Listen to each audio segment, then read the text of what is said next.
Hello everybody, Sverker Toreskog sitting here, filmed by my son, my oldest son Peder, and I would love to give you some background to my career, if you would say so.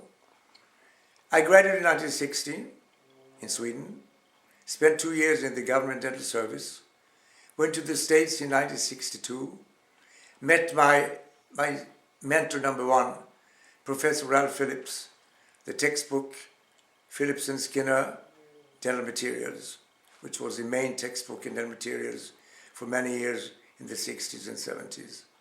He changed my life. He made me understand, yes, you can have fun a lot, but you can also contribute. You can also do something real, not only have fun. At that time I had fun all the time.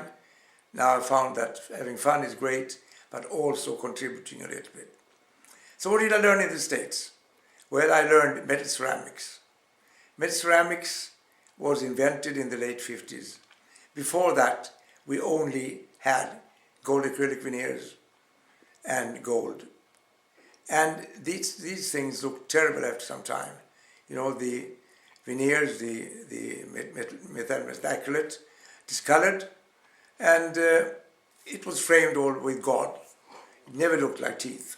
We had jackie crowns naturally, but in bridges we had to do those metal, acrylic veneers.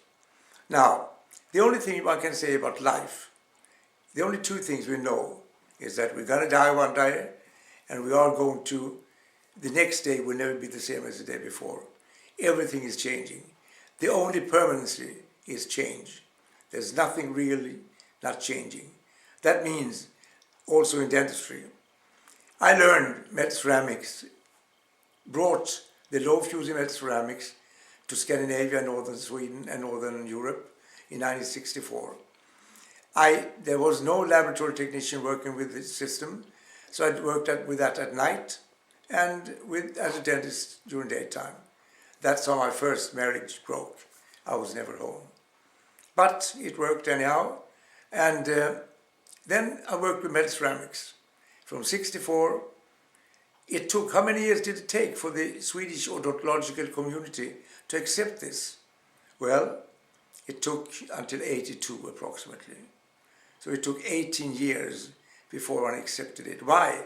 They told me, how can you believe that you have a porcelain powder here and some gold there, put the porcelain powder there, you put it into the furnace and it will attach to the gold. It will break, it will fall off, never work. Well, we all know now that it worked. It took many years. So, the same time as I came home, 65, 64, P.I. Bronemark started his first implant in 1965. It took until the Toronto conference in 1982 until he was accepted. So the Odontological Society will take 15, 20 years before it accepts something, even if it's good. Now, in 85, I was tired of metal ceramics. The gingiva receded, the dark areas due to block-outing effect of the metal meant that they were all dark up there.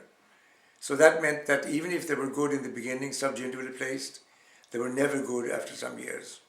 Then I listened to Richard Samuelson, John Calamia in New York. My laboratory technician, I went there, we were inspired. We said, if this is really going to work, we're going to use this. So, in 1985, we started with laminate veneers, super thin laminate veneers. I mean, 0.1, 0.2 millimeter. The concept changed naturally in accordance with what we found through the years, following very carefully by taking pictures on all our patients. So our principles today are perhaps less, they are covering a larger area, but more shallow preparations. We love enamel naturally, but we use them even if we don't have enamel. So, having worked with metal ceramics, we now changed into veneers. So I skipped the old concept that I learned in the States, and on single teeth we are now into that, into the veneers.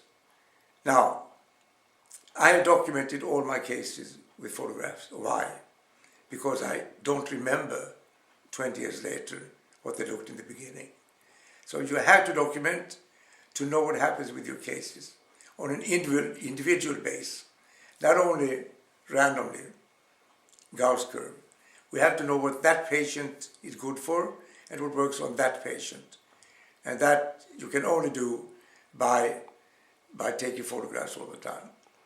So, Erik Sventrud, all my friends in Oslo, Sweden, Farid, everybody, please go on teaching this wonderful concept of minimal invasiveness. Dentistry has too long been much too destructive. Back to minimal invasiveness as much as you can. So, Erik and everybody else, have a nice, great day and continue the good work for minimal invasiveness. Bye. And now, the end is near, and so I'll face that final curtain and so on.